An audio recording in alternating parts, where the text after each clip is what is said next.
Hello everyone, मेरा नाम है डॉक्टर मोहम्मद काशिफ और आज की इस वीडियो में हम बात करेंगे कि किस तरह से स्ट्रोक और पैरालिसिस के जो हमारे पेशेंट होते हैं या दुनिया भर में जो पेशेंट हैं या जो लोग हमें इस वीडियो के ज़रिए देख पा रहे हैं, किस तरह से वो अपने वॉकिंग पैटर्न को ठीक कर सकते हैं, किस तरह की एक्टिविटीज़ करके, किस तरह से व्यायाम करके, किस तरह से मूवमेंट करके वो कहीं ना कहीं जो उनका अपना एक वॉकिंग पैटर्न होता है, किसी भी इंसान का एक नॉर्मल वॉकिंग पैटर्न होता है, तो कहीं ना कहीं कुछ ऐसी एक्टिविटीज़ जो इस वीडियो के ज़रिए मैं आपको बताने वाला हूँ, वो एक्टिविटीज़ करके आप अपना जो वॉकिंग पैटर्न है उसमें कहीं ना कहीं विविधता ला सकते हैं, उसे कहीं ना कहीं आप इम्प्रूव कर सकते हैं। देखिए, अक्सर होता ये है कि स्ट्रोक या पैरालिसिस के बाद में जो पेशेंट होते हैं कि उनके मान लिया कि अगर उनके राइट साइड में पैरालिसिस हुआ है या लेफ़्ट साइड में हुआ है या पैरों में ऐसे हुआ है, तो कहीं ना कहीं उनकी जो चाल है वो बिगड़ जाती है, उनके जो ऐसे चलने का जो पैटर्न है वो कहीं ना कहीं बिगड़ जाता है। उसकी दो वजह बेसिक होती हैं। सबसे पहली वजह होती है फुट का ड्रॉप रहना, मतलब कि एक तरह से उनका जो फुट है वो ड्रॉप हो जाता है, ऊपर की तरह से सही से फ्लेक्स्ड नहीं हो पाता। दूसरी जो वजह है वो है स्पास्टिसिटी। स्पास्टिसिटी का मतलब कि एक तरह से जो स्टिफनेस मांसपेशियों में आ जाती है, जो जकड़न यानी एक तरह से अकड़न जो मांसपेशियों में आ जाती है, उसकी वजह से जो आपका वॉकिंग पैटर्न है वो कहीं ना कहीं बेकार हो जाता है। तो अब इसके लिए हमें क्या ज़रूरत है? देखिए, इसके लिए इस तरह की एक्टिविटीज़ को, मतलब कि अपनी वॉकिंग पैटर्न को ठीक करने के लिए हमें जिस चीज़ की सबसे ज़्यादा ज़रूरत है वो है कि हम अपने दोबारा से प्रैक्टिस करें, दोबारा से अपने चलने की प्रैक्टिस करें। अब एक तरीका इस वीडियो के ज़रिए मैं आपको बताने वाला हूं, जिससे कहीं ना कहीं आप अपनी जो एक्टिविटी है, बेसिकली जो आपकी वॉकिंग है,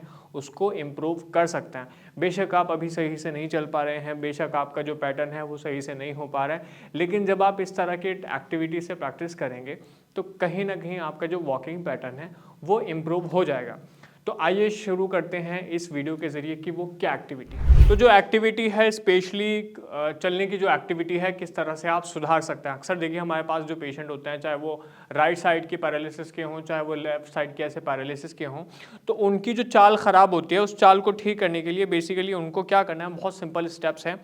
जो भी ऐसे पेशेंट हो सकते हैं। लेकिन एक बात याद रखिएगा, जो एक्टिविटी मैं आपको इस वीडियो के ज़रिए बता रहा हूँ कि ज़रूरी नहीं है कि ये एक्टिविटी जो है हर पेशेंट कर पाए। सबकी अपनी एक रिकवरी स्टेज होती है, सबकी अपनी ग्रेड्स होती हैं, सबके अपना मूवमेंट का एक स्तर होता है, ठीक है। लेकिन जो पेशेंट थोड़ा सा चलना शुरू हो गए हैं, अच्छा खासा चल लेते हैं, लेकिन उनका वॉकिंग पैटर्न उतना अच्छा नहीं है, तो इस एक्टिविटी के ज़रिए वो कहीं ना कहीं अपने वॉकिंग पैटर्न में इम्प्रूवमेंट ला सकते हैं। अब इसको हम कहते हैं टेंडम वॉक। टेंडम वॉक में बेसिकली टेंडम वॉक कह सकते हैं या टिप टॉक कह सकते हैं। इसमें बेसिकली आपको क्या करना है, सबसे पहले अपनी हील, एक पैर आपने उठाया और उसका एड़ी आपने रखा, उसके बाद अपना पंजा रख लिया, फिर दूसरी बार भी आपने इसी तरह से रख लिया। अब आप एक चीज़ नोटिस कर रहे होंगे कि यहाँ मैं अपने एक पैर के सामने दूसरे पैर को रखने की कोशिश कर रहा हूँ। इसी तरह से आपको, आप जितने कदम ऐसे चल सकते हैं, जितने ज़्यादा आप कदम चलेंगे उतना ज़्यादा आपके लिए ज़्यादा बेहतर रहेगा। एक तरह से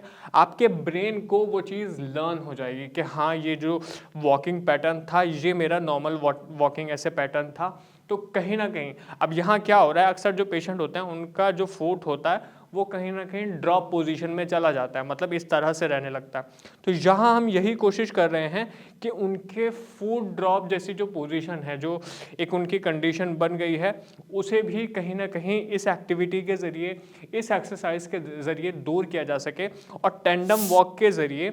आपका जो वॉकिंग पैटर्न है उसमें इम्प्रूवमेंट लाया जा सके। मैं समझता हूँ कि जो एक्टिविटी आपको यहाँ इस वीडियो के ज़रिए बताई जा रही है वो आपको अच्छे से समझ में आई होगी। जो पेशेंट ऐसे चल पा रहे हैं, तो आप घर पे बड़ी आसानी के साथ में टिप टॉ या टेंडम वॉक जो है कर सकता है। जितने कदम आप चल सकते हैं चलने की कोशिश करिए। अगर थोड़ा सपोर्ट की ज़रूरत पड़ती है दीवार से या किसी और दूसरे इंसान की ज़रूरत पड़ती है तो आप सपोर्ट भी ले सकते हैं, लेकिन जितना हो सकता है आप उतनी ज़्यादा प्रैक्टिस करिए। फिर भी आपको कुछ समझ नहीं आता है, कुछ पूछना चाहते हैं, कुछ और जानना चाहते हैं, तो नीचे आपको हमारे नंबर्स दिए जा रहे हैं या कमेंट सेक्शन में आप हमको लिखकर भी बता सकते हैं कि आप किस वीडियो में कुछ और समझना चाहते हैं, कोई और टॉपिक है ऐसा कुछ समझना चाहते हैं। और इसके अलावा अगर आप हमारे डॉक्टर्स की टीम से बात करना चाहते हैं तो आप नीचे दिए गए नंबर पे हमें कॉल भी कर सकते हैं।